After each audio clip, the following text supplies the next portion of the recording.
Hello, my name's Tim Hazel. I'm the Chief Financial Officer for the Port Stephens Council. I'm here today to talk to you about rate rise options, the next phase in our journey on financial sustainability for the Port Stephens Council.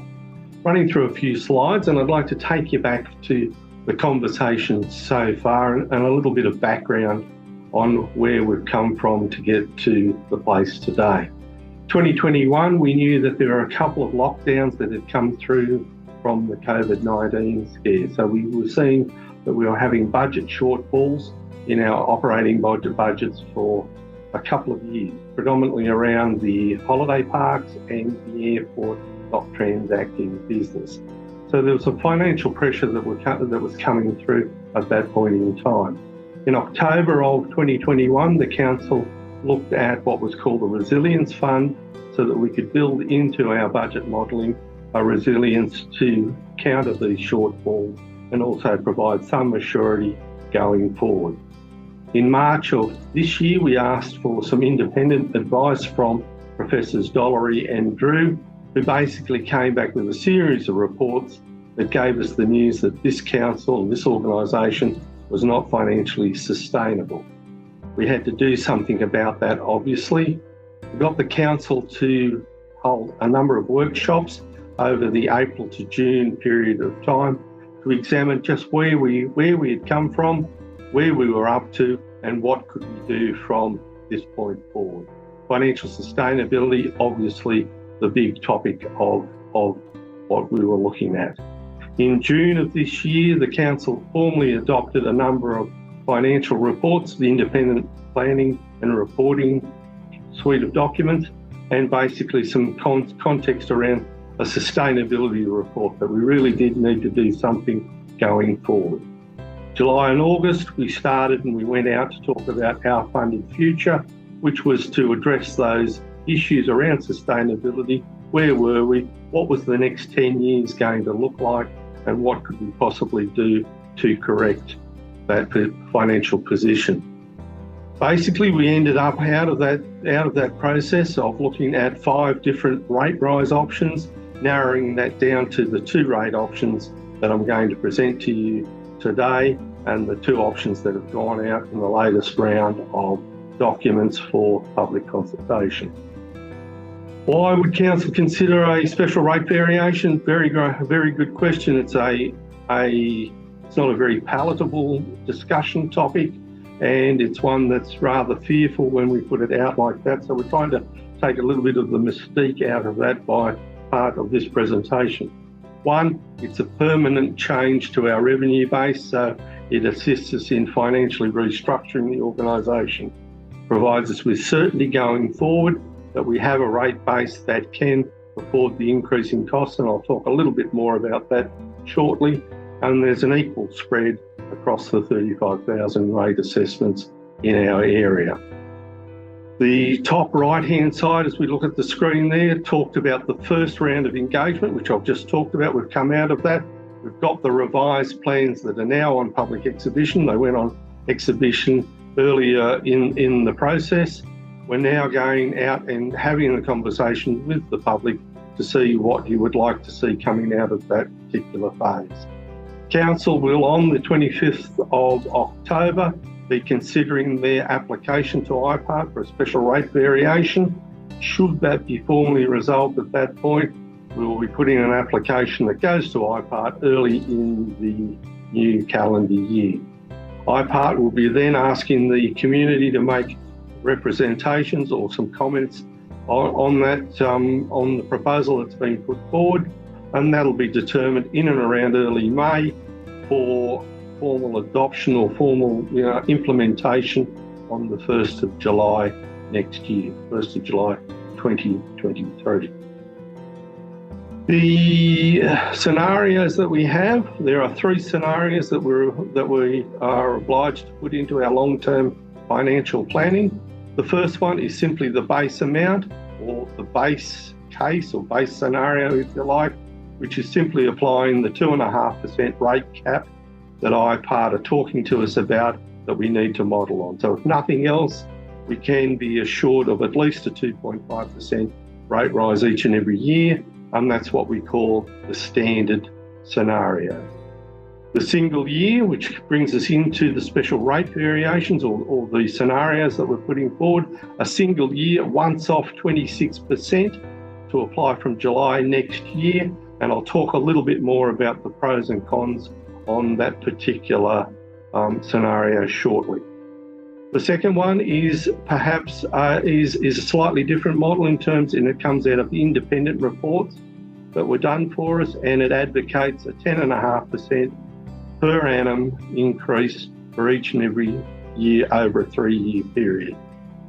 It's important to remember that the rate rise that we're talking about applies to only the top 2 lines in your rate notice. I think it says something like the base amount and the rate in the dollar or something of those sorts of words. So remembering that it's only those 2 lines that we're talking about in the special rate variation. It includes the 2.5% rate cap. So where we say 10.5%, it's 2.5% for the rate cap, which would normally apply, and an 8% increase over and above that particular area. The base scenario, when we were putting our projections together, we realised that the rate cap for the next 10 years, what IPART were talking to us about, was that we could increase our rate revenue by 2.5%. Conversely, though, we've got a consumer price index that's running anywhere from 6 to 7 to 8% at this point in time.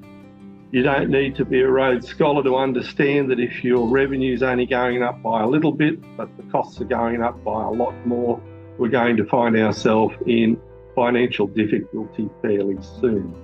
And that's what the base amount shows here. There's actually a line at the 0, you can see that, and all of those bars are below 0, which means that we'll be running at deficit budgets, and that'll have a very real impact on our organisation and the level of services that we would be able to provide.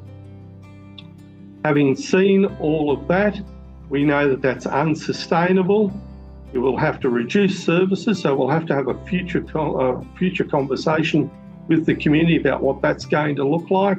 And I would imagine there's going to be a fair amount of unpalatable discussions that would have to take place in that likely scenario. If we then talk about the single year scenario, and this is remembering the 26%, it's a once-off. It applies from, or would apply from the 1st of July next year, 2023. It's a high annual number, I acknowledge that. Overall, though, in terms of cumulative effect, it's lower than the second option that I'll present shortly. It does help in the fact that we retain or we maintain financial sustainability. So in my words, we reached the budget target in year 1, and the budget target is simply to produce an operating surplus of a very small margin. The 26%, or this single year scenario, does provide for additional funds, and I'll talk a little bit more about that shortly. But in this instance, it would mean that we'd be able to enhance services in the first year of the rate rise. Around about $300 or $298 for an average residential rate is the increase, or $6 a week when we reduce it back to those particular terms. The independent recommendation scenario, and this came out of the Drew Dollery report that I mentioned a little bit earlier, which was the 10.5% for each and every year, has a cumulative impact of 34.92, just short of 35%. So its annual impact is lower than the first one, but overall after the 3 years will be higher. We reach our budget target only in year 3 of the SRV, or the special rate variation, and we won't see enhanced services until 2 or 3 years into the special rate variation. A little bit more expensive, as I've mentioned, $401 per average residential rate bar, or $8 per week. So they are the 2 recommendations, or the scenarios that we're putting out to the community for further comment.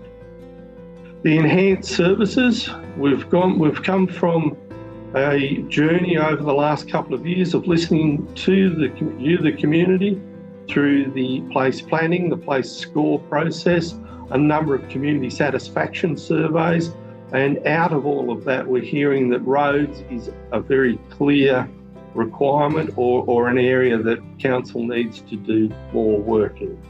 Having said all of that, the last round of consultation did also talk to us about the natural environment, the waterways, and looking after our public spaces. So there's a consistent message that is coming through our conversations over the past few years.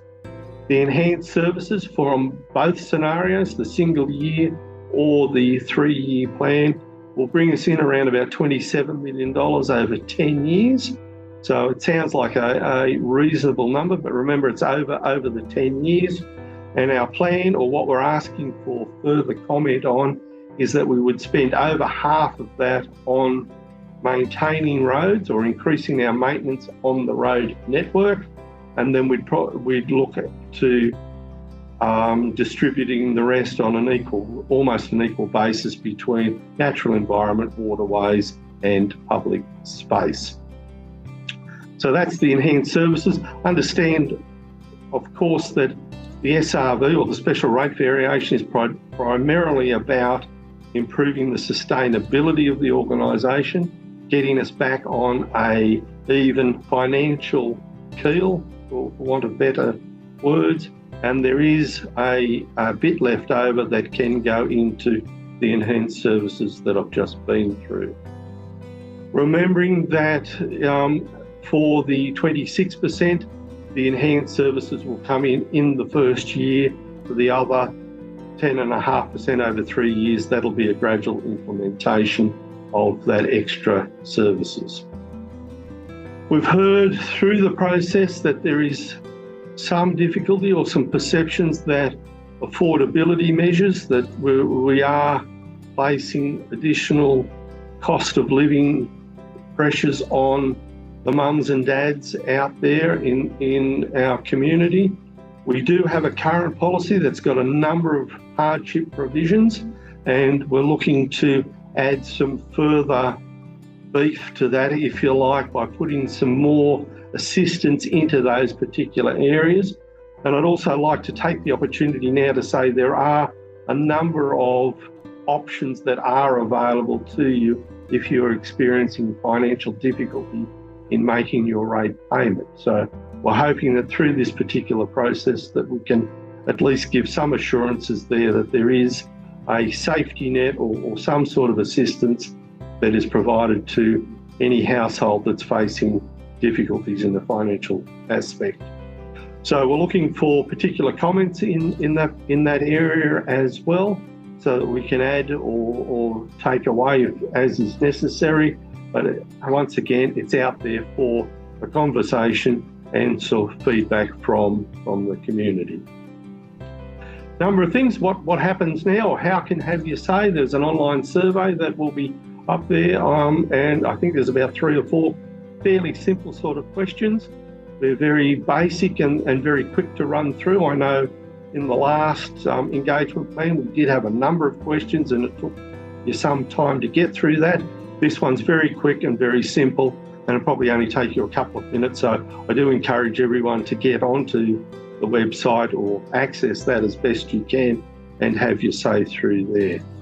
We have a web page, obviously, so the page is there. It also references the first round of engagement, so there's background information there that's available. There's a lot of frequently asked questions, fact sheets, and also a rates calculator there so that you can see the impact if you know your land valuation on your particular parcel of land.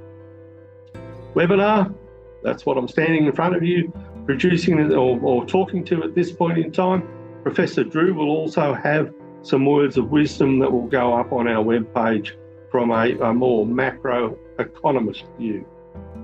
And finally, some drop-in sessions. We've got a number of drop-in sessions. You'll see us out there with our banners and our iPads asking questions and helping people go through the particular survey. So I'd encourage you to find out where those community events are. They're scattered throughout our community in various places and various times. You might see us out the front of a supermarket, or certainly at the cinema drop-in sessions that have been planned for throughout the process. So I'd encourage you to come along and certainly engage with the councillors and the staff that will be there to listen and also to take your questions.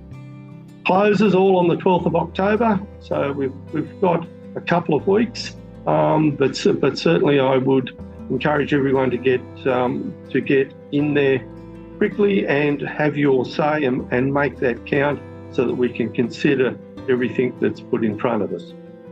That quickly is the rate rise options. Again, I'd encourage you to access the web page and complete the survey, and I look forward to hearing from you shortly. Thank you.